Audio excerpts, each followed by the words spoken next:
ಸ್ವಾಗತ ಸ್ನೇಹಿತರೆ, ಇನ್ವೆಸ್ಟ್ ಕರ್ನಾಟಕ ಚಾನಲ್ಗೆ. ನಿಮ್ಮ ಝೀರೋದ ಅಕೌಂಟ್ ಡಿಆಕ್ಟಿವೇಟ್ ಆಗಿದ್ರೆ ಇಲ್ಲಿದೆ ಸೊಲ್ಯೂಷನ್.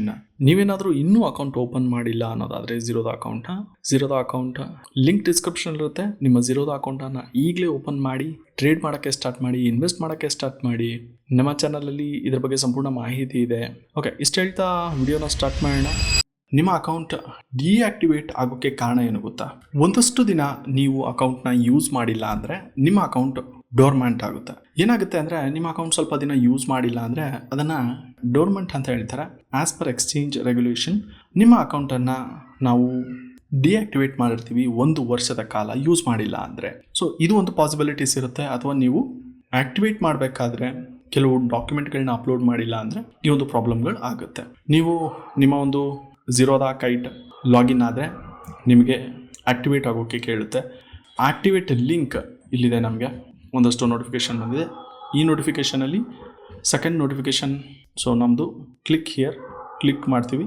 ಕ್ಲಿಕ್ ಮಾಡಿದ್ರೆ ಒಂದು ಲಿಂಕ್ ಓಪನ್ ಆಗುತ್ತೆ. So continue with a Kite ಮೇಲೆ ಕ್ಲಿಕ್ ಮಾಡಿದ್ರೆ ನಿಮಗೆ ಈ ಒಂದು ವೆಬ್ಸೈಟ್ ಓಪನ್ ಆಗುತ್ತೆ. ಝೀರೋದ ಅವರದೇ ಪರ್ಸ್ನಲ್ ಡೀಟೇಲ್, ಇಲ್ಲೆಲ್ಲ ನಮ್ಮ ಒಂದು ಪರ್ಸ್ನಲ್ ಡೀಟೇಲ್ ಇರುತ್ತೆ. ನೆಕ್ಸ್ಟ್ ನಿಮ್ಮ ಪೇರೆಂಟ್ಸ್ ಡೀಟೇಲ್, ನಿಮ್ಮ ಸ್ಪೌಸ್, ಫಾದರ್, ಮದರ್. ನೆಕ್ಸ್ಟ್ ನಿಮ್ಮ ಅಡ್ರೆಸ್ ಆ್ಯಂಡ್ ಕರೆಸ್ಪಾಂಡೆನ್ಸ್ ಅಡ್ರೆಸ್. ಇದ್ರ ಕೆಳಗಡೆ proceeding with the same detail. ಅಂದರೆ ನೀವು 1 ವರ್ಷ ಡಿಆಕ್ಟಿವೇಟ್ ಆಗಿರೋದ್ರಿಂದ ಇದನ್ನು ಮತ್ತೆ ರೀಆಕ್ಟಿವೇಟ್ ಮಾಡುವಂಥ ಪ್ರೋಸೆಸ್ ಆಗಿದೆ. ಆಧಾರ್ ಕಾರ್ಡಲ್ಲಿ ಏನಾದರೂ ಡೀಟೇಲ್ ಅಪ್ಡೇಟ್ಗಳಾಗಿದ್ರೆ ಇಲ್ಲಿ ಅಪ್ಡೇಟ್ ಮಾಡ್ಬೋದು. ನನ್ನ ಒಂದು ಆಧಾರ್ ಕಾರ್ಡಲ್ಲಿ ಏನೂ ಚೇಂಜ್ ಇಲ್ಲ. ಸೊ ಹಾಗಾಗಿ ನಾನು ಅಲ್ಲಿಗೆ ಹೋಗ್ತಾ ಇಲ್ಲ. ಸೊ ಇಲ್ಲೇ ನಾವು ಕ್ಲಿಕ್ ಮಾಡೋಣ. Proceed with the same detail. Same ಮೇಲೆ ಕ್ಲಿಕ್ ಮಾಡ್ತೀನಿ. ಇಲ್ಲಿ ಇನ್ಆಕ್ಟಿವ್ ಆಗಿರುವಂಥ ಸೆಗ್ಮೆಂಟ್ಗಳು ಯಾವ್ಯಾವು ಅಂತ ತೋರಿಸ್ತಾ ಇರುತ್ತೆ. ಈ ಇನ್ಆಕ್ಟಿವ್ ಆಗಿರೋದ್ರ ಮೇಲೆ ನೀವು ಕ್ಲಿಕ್ ಮಾಡಿಬಿಟ್ಟು ಆಕ್ಟಿವೇಟ್ ಮಾಡ್ಕೊಬೋದು. ಸದ್ಯಕ್ಕೆ ನೀವು ಯಾವುದನ್ನು ಬೇಕಾದರೂ ಸೆಲೆಕ್ಟ್ ಮಾಡ್ಕೊಬೋದು. MCX, Nifty, futures, options. So ಇಲ್ಲಿ ನಾನು ಏನಿದೆ ಡಿಫಾಲ್ಟ್ನ ಹಿಂಗೆ ಕ್ಲಿಕ್ ಮಾಡ್ತೀನಿ. ಕಂಟಿನ್ಯೂ ಮೇಲೆ ಇಲ್ಲಿ ನಮಗೆ ಇನ್ಕಮ್ ಪ್ರೂಫ್ ಕೇಳುತ್ತೆ. ಇನ್ಕಮ್ ಪ್ರೂಫ್ನ ನಾವು ಅಪ್ಲೋಡ್ ಮಾಡಬೇಕಾಗುತ್ತೆ. ನೀವೇನಾದರೂ ಲಾಸ್ಟ್ ಸ್ಟೆಪ್ಪಲ್ಲಿ ಬರೀ ಕ್ಯಾಶ್ ಸೆಗ್ಮೆಂಟ್ನ ಸೆಲೆಕ್ಟ್ ಮಾಡಿದರೆ ಸ್ಕಿಪ್ ಮಾಡಬಹುದು, ಏನು ತೊಂದರೆ ಇಲ್ಲ. ಅದರ ಬದಲಿಗೆ ಇನ್ಕಮ್ ಪ್ರೂಫ್ನ ನಾವು ಸೆಲೆಕ್ಟ್ ಮಾಡಬೇಕಾಗುತ್ತೆ. ಯಾವುದಾದ್ರೂ ಒಂದಷ್ಟು ಆಪ್ಷನ್ಸ್ ಕೇಳುತ್ತೆ.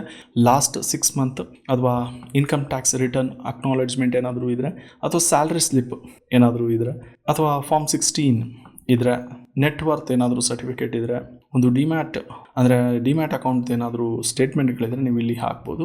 ನಾನಿಲ್ಲಿ ಲಾಸ್ಟ್ 6 ಮಂತ್ ಬ್ಯಾಂಕ್ ಸ್ಟೇಟ್ಮೆಂಟ್ನ ಸೆಲೆಕ್ಟ್ ಮಾಡ್ತೀನಿ. ಸೊ ನೆಕ್ಸ್ಟ್ ಚೂಸ್ ಫೈಲ್ ಅಂತ ಬರುತ್ತೆ, ಚೂಸ್ ಮಾಡ್ತೀನಿ.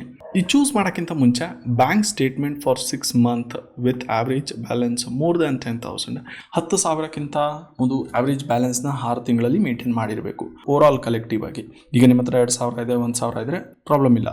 6 ತಿಂಗಳಲ್ಲಿ ಇವೆಲ್ಲ ಕೊಡಿಸಿದ್ರೆ ನಿಮಗೆ 6 ಮಂತ್ ಇನ್ಕಮ್ ಜನರೇಟ್ ಆಗಿರಬೇಕು. ಓಕೆ, ನೆಕ್ಸ್ಟ್ ಚೂಸ್ ಫೈಲ್ ಮೇಲೆ ಕ್ಲಿಕ್ ಮಾಡ್ತೀನಿ. ನನ್ನ ಒಂದು ಫೋಲ್ಡರ್ ಓಪನ್ ಆಗುತ್ತೆ. ಇಲ್ಲಿ ನಾನು ನಮ್ಮ ಒಂದು ಬ್ಯಾಂಕ್ ಮುಖಾಂತರ ಬ್ಯಾಂಕ್ ಸ್ಟೇಟ್ಮೆಂಟನ್ನು ತೊಗೊಂಬಂದಿದ್ದೀನಿ. ಅದನ್ನು ಕೂಡ ಹಾಕ್ಬೋದು, ಅಥವಾ ನೀವು ಸ್ಕ್ಯಾನ್ ಮಾಡಿ ಕೂಡ ಹಾಕ್ಬೋದು. ಯೂಶಲಿ ಬ್ಯಾಂಕ್ನಲ್ಲಿ ನಿಮಗೆ ನಿಮ್ಮ ಇಮೇಲ್ ಮುಖಾಂತರ ಎವ್ರಿ ಮಂತ್ ನಿಮಗೆ ಸ್ಟೇಟ್ಮೆಂಟ್ಗಳು ಬರ್ತಾ ಇರುತ್ತೆ, ಅಥವಾ ನೀವು ಕಸ್ಟಮ್ ಸ್ಟೇಟ್ಮೆಂಟ್ಗಳನ್ನ ತೊಗೊಬೋದು. ಲಾಸ್ಟ್ 6 ಮಂತ್ ಸ್ಟೇಟ್ಮೆಂಟನ್ನು ಕ್ಲಿಕ್ ಮಾಡಿ ಅಪ್ಲೋಡ್ ಮಾಡಿ. ಪಾಸ್ವರ್ಡ್ ಜಾಗದಲ್ಲಿ ಪಾಸ್ವರ್ಡ್ನ ಹಾಕಿ. ಆಲ್ರೆಡಿ ನನ್ನ ಹತ್ರ ಪಾಸ್ವರ್ಡ್ ಇರೋದ್ರಿಂದ ನಾನು ಸಬ್ಮಿಟ್ ಮಾಡ್ತಾ ಇದ್ದೀನಿ. ಸೊ ನನ್ನ ಪಾಸ್ವರ್ಡ್ ಹಾಕಿದೆ.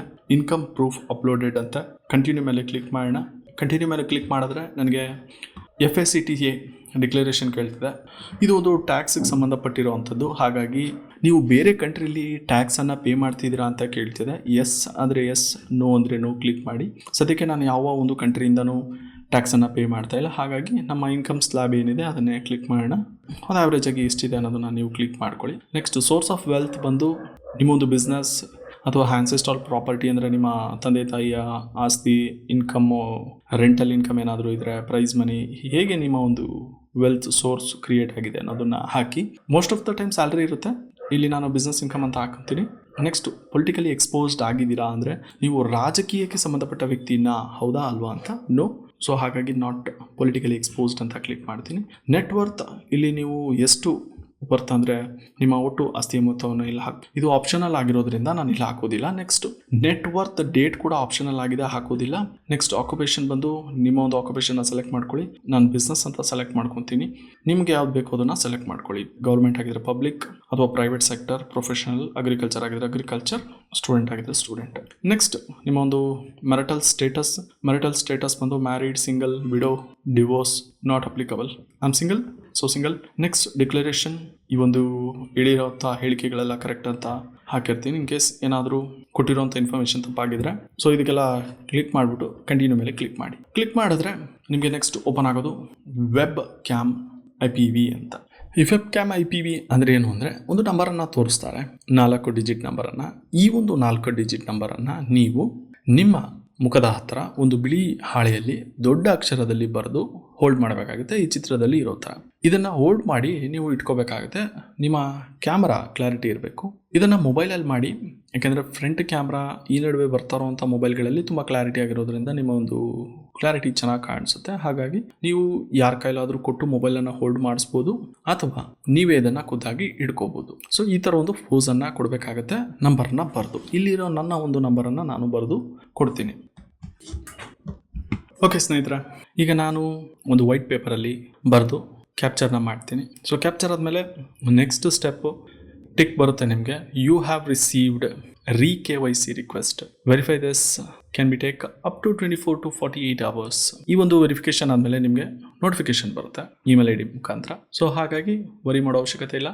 ನಿಮ್ಗೇನಾದರೂ ಈ ಒಂದು ಪ್ರೋಸೆಸ್ ವರ್ಕ್ ಆಗಿಲ್ಲ ಅಂದರೆ ಮತ್ತೆ ಇದನ್ನೇ ಕಂಟಿನ್ಯೂ ಮಾಡಿ. ಸೊ ಇಲ್ಲಿಗೆ ನಿಮ್ಮ ಒಂದು KYC ಮುಗಿಯುತ್ತೆ. ಮುಂದಿನ ಒಂದು ವಿಡಿಯೋದಲ್ಲಿ ಸಿಗೋಣ.